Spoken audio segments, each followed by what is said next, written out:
एकदा दुसरी मी आजची गोदकथा सांगत आहे. एक मूर्तिकार होता. तो डिझाईन करायचा, मूर्ती करायचा.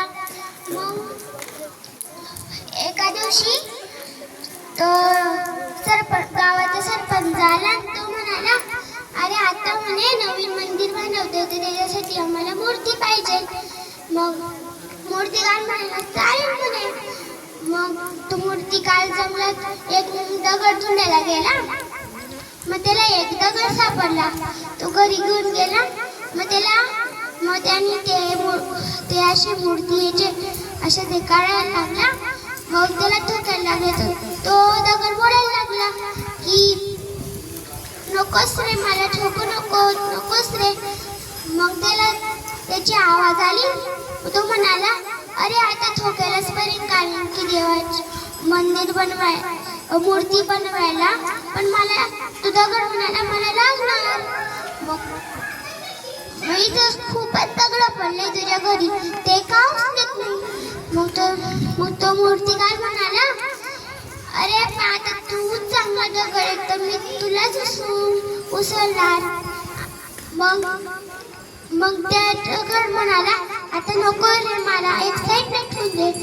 मग तो म्हणाला, चालेल म्हणे, मी दुसरा दगड घेऊन येतो. मग ती एक दगडची मूर्ती बनवली.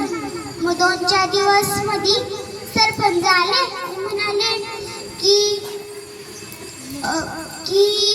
झाली काय मूर्ती? मग मूर्तिकार म्हणाला, हो काय नाही म्हणा, झाली मूर्ती. मग ते घेऊन गेले. पण एक माणूसवर त्या दगडावर नजर गेली. तो म्हणाला, आपल्या मंदिरच्या इथे एक पायरी बनवली नाही, ह्या दगडला ठेवून देऊ. मग त्या दगडला बी घेऊन गेले, मूर्तीला बी घेऊन गेले. मग त्या मंदिरमध्ये मूर्तीला बसवलं, ते दगडला खाली ठेवलं. सगळे लोक त्याच्यावर पाय ठेवून जायचे. मग तो म्हणाला, मग आणि त्या मूर्तीला फुलं घालायचे, प्रसाद घालायचे. मग तो दगडला दूर घाल पडायची. मग तो दगड म्हणाला मूर्तीला, का रे म्हणे, तुला तर लोक फुलं वाहता हे करता, तर मला काहीच करत नाही.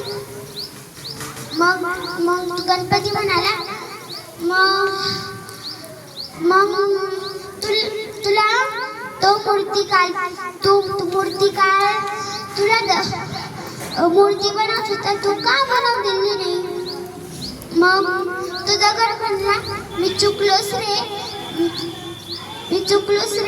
मग ते माणसं पाय ठेवायचे. तो दररोज श्रीराम असं बोलायचा. मग देवाला